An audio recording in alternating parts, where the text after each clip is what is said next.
네, 현 정부 들어 특히 독립성 논란에 휩싸인 곳 바로 감사원입니다. 오늘 국정감사를 받았습니다.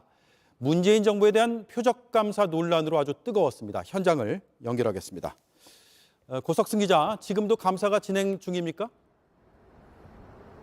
네, 국회 법사위에서 진행된 감사원 국정감사는 오후 6시 잠시 중단됐다가 방금 전 지금 제대로 보이는 국회 본청에서 다시 시작됐습니다.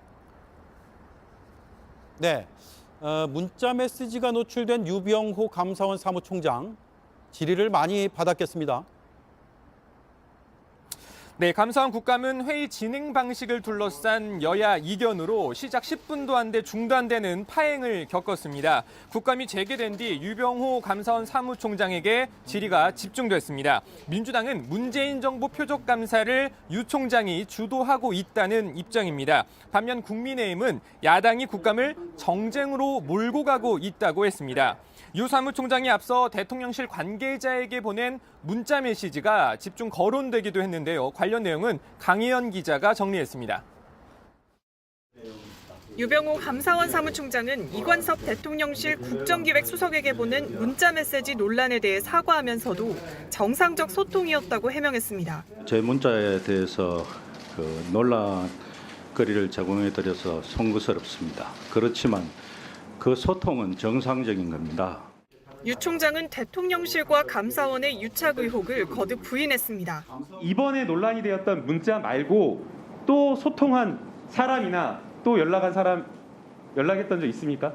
업무상요. 그러니까 업무상 그렇게 연락할 일도 그렇게 요새는 없습니다. 하지만 질문이 이어지자 답변을 거부했습니다. 문자 보내신 적도 있습니까? 그거는 따로 답변 드리지 않겠습니다. 왜요? 거부 사유가 없습니다. 문자 보내신 적 있어요, 없어요? 따로 답변 드리지 않겠습니다. 있으시군요. 기억도 흐릿하고요. 민주당에선 정당한 사유가 없는 증언 거부라며 고발해야 한다는 주장이 나왔습니다.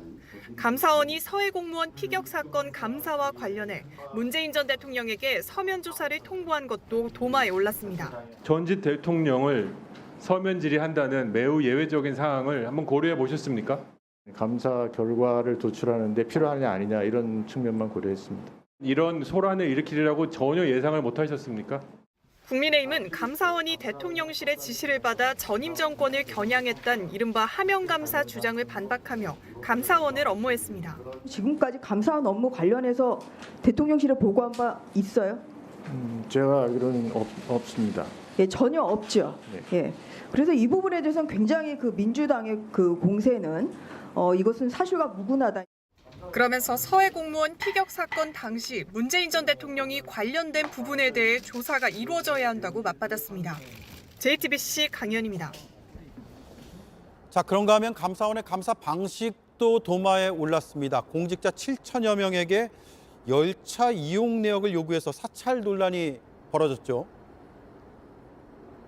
네, 최근 감사원이 코레일과 질병관리청 등의 공직자 7천여 명에 대한 광범위한 자료 요청을 한 것으로 알려지면서 논란이 됐는데요. 5년간의 KTX 탑승 기록, 코로나19 감염 여부 등이 포함된 것으로 알려졌습니다. 국민의힘에서는 문재인 정부 당시 김정숙 여사의 인도 방문 관련 논란에 대해서 감사가 필요하다 이렇게 주장하기도 했는데요.